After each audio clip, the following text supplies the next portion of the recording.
Hey everybody, this is Mr. Moffin coming at you with another AP Government video. This is taking a look at Topic 1.8, Constitutional Interpretations of Federalism. Now, in this video we're going to be taking a look at what we call the enumerated powers of the U.S. government under the Constitution. Now, note, these powers go by other names. They're sometimes called express powers or delegated powers.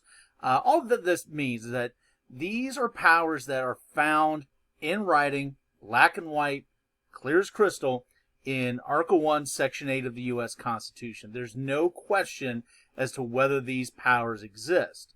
Now, that being said, as we'll talk later on in this video, there's some question as to what these powers mean. So it's one thing for your power to exist. It's another thing to know, well, what does this power mean that does exist? But once again, when we do talk about these enumerated powers, these are powers that are given specifically to the federal government, okay?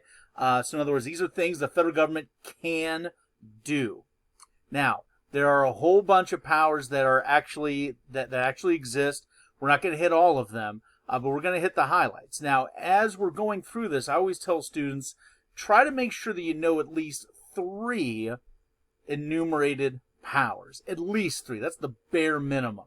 And 2 of those 3 are going to should be the really important ones, the Commerce Clause and the Elastic Clause, which we'll get to in a little bit. But if we take a look at these enumerated powers that exist for the federal government, one of those includes the power to declare war. Now, one thing I should make mention before I go even further into this list is that when we do talk about these powers that are enumerated for the federal government, these are powers that cannot be fully utilized without both chambers of Congress signing off on it. So, for example, when we do talk about declaring war, in order for war to technically be declared, it can't just be done by the House, and it can't just be done by the Senate. It has to be done by both the House and the Senate.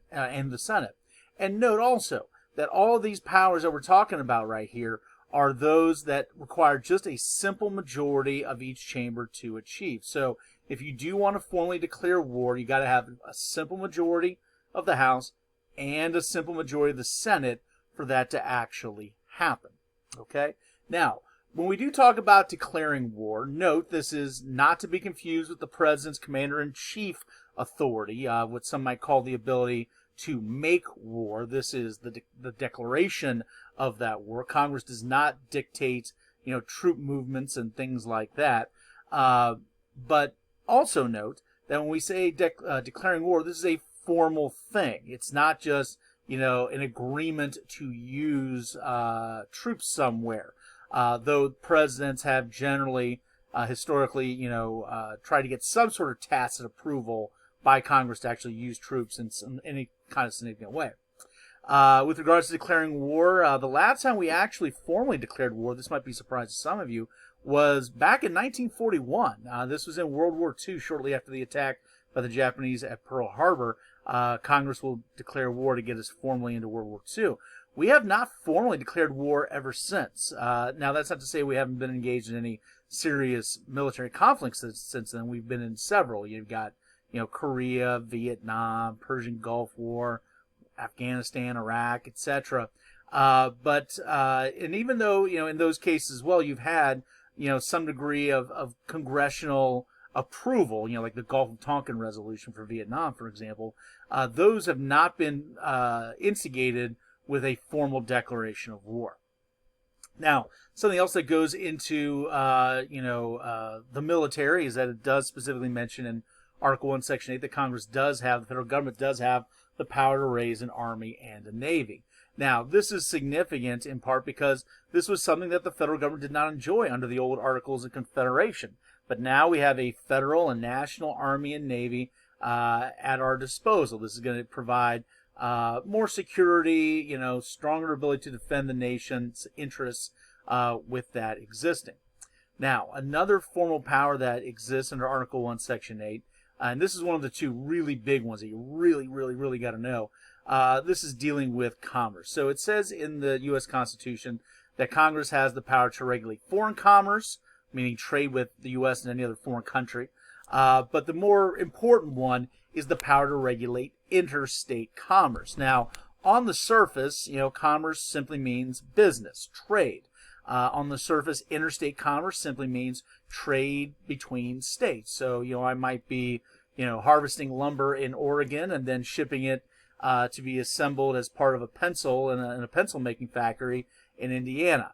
That trade from Oregon to Indiana, that's happening across state lines. Therefore, it's interstate commerce. Therefore, the federal government gets to regulate that. Now, that's all, once again, very surface level stuff. But why the Commerce Clause is so important is due to the fact that how we have defined interstate commerce over time has grown widely over the last couple hundred years. Now, it's not an absolute power. We'll talk later with U.S. v. Lopez about how that's not an absolute thing. But compared to the 1790s, we have seen the federal government vastly expand its power to do things like, for example,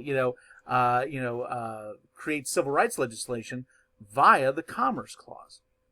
Now, speaking of business, you've also got issues dealing with other economic themes that deal with federal authority. For example, the federal government explicitly has the power to levy taxes. Now, once again, this is significant. Under the old Articles of Confederation, just like with having a national military or regulating trade across the states, the federal government didn't have that. The national government didn't have that authority back under the Articles, with understandable reasons. We're very sensitive about creating taxation. But the federal government specifically has that power. Now, what does that power to tax include? Well, for example, in the 1890s, Congress passed the first permanent income tax, citing, Article 1, Section 8 authorities. But the Supreme Court in the 1890s is going to find that the federal government's ability to tax one's income was unconstitutional. It then would require the 16th Amendment to be ratified to formally, explicitly give Congress the power to directly tax our incomes. It also includes the power of the federal government to appropriate funds. Basically, levying taxes and appropriating funds, those are both ends of what are going to be basically the budget component of governing. Revenue comes in via taxes that the government levies, and the spending of that money, that's done via appropriation. So, if the government decides that it wants to spend money to build roads or build tanks or whatever, that's going to be done by Congress. Congress has that authority. Some other things to keep in mind with regards to money and finance. The federal government has the power to coin money. The power of the federal government, the government has the power to borrow money. And in fact, the United States is number one in a lot of things, and that's, we should be proud as Americans. But we are also number one at borrowing money. We borrow more money than any other country on earth, and it is an enumerated power of the federal government under Article 1, Section 8 of the Constitution. It also includes the power to establish a postal system. Now, in today's e-commercial world, email world, not that big a deal maybe, but back in the 1790s, that's a big deal. And note, for the typical American, for about the first 100 years of our existence under the Constitution, interaction with the federal government was probably most regularly manifested through the postal system. That's where you typically interacted with the federal government. Back then, the federal government was way smaller than it is today. So when you thought of the federal government as part of your daily life, you thought of the post office, through at least, maybe the first third of American history. Now, another very important enumerated power, probably the most significant of them all that you really need to know, is what's called the Necessary and Proper Clause. What this is talking about is it stipulates in the Constitution that Congress shall have all necessary and proper powers to, carry into execution the foregoing powers. So in other words, not only does Congress have the power to do what's enumerated, like raise an army and a navy, it also has the power to do anything that is necessary and proper to raise that army and navy in that example.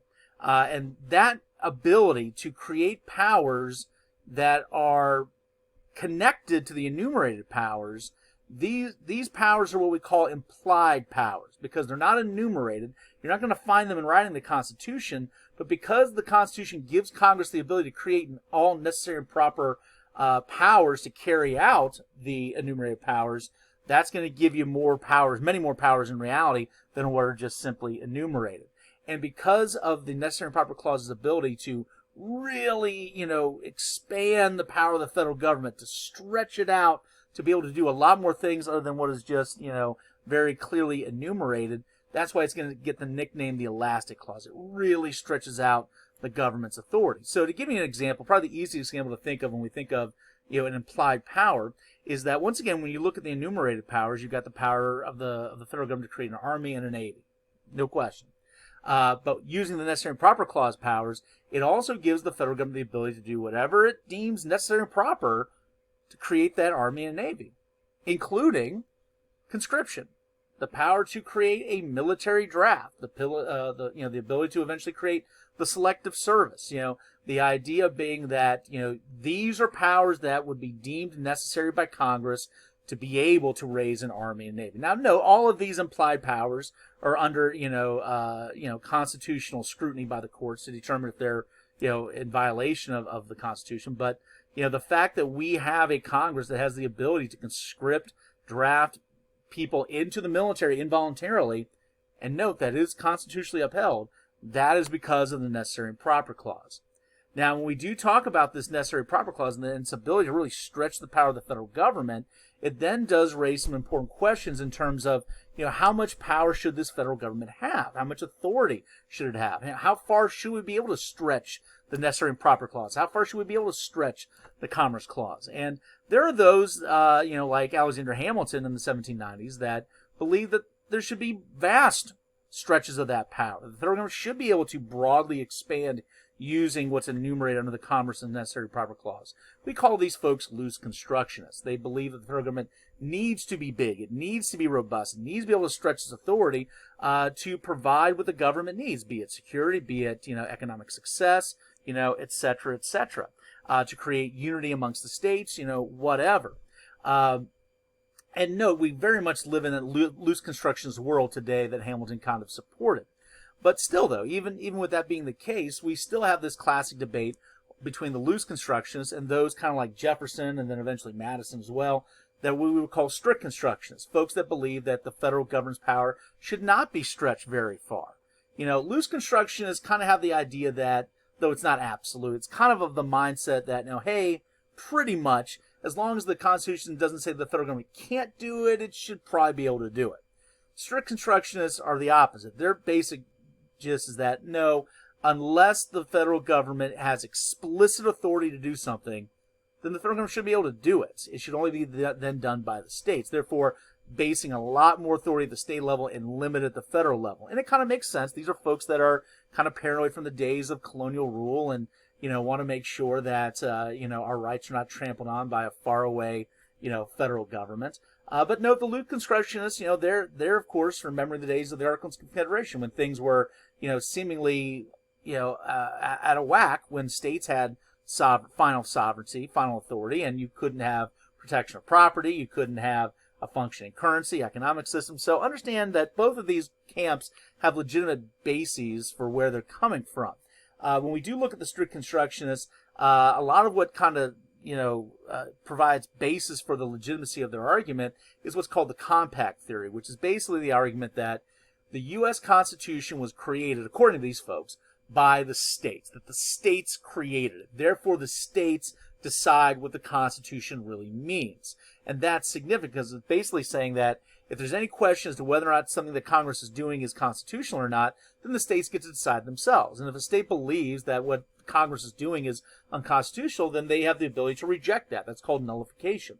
However, though, folks that are loose constructionists, they don't believe in the compact theory. And in fact, the actual interpretation of what this means rejects the compact theory, rejects nullification, and embraces what's called the contract theory, which basically means that at the end of the day, it's not the states that created the federal government, it was the people, and therefore the people have the final say on this. Now, what that's been done is, the idea that the federal government does get to decide what the federal government's doing is whether it's constitutional or not. Now, that might have some issues with the states, but note, that's how it's done. Now, just to make sure that we don't get misunderstanding, it's not Congress getting to decide what is constitutional or not for them. That's why you got the courts. The courts decide whether or not what the president, what Congress is doing is constitutional or not.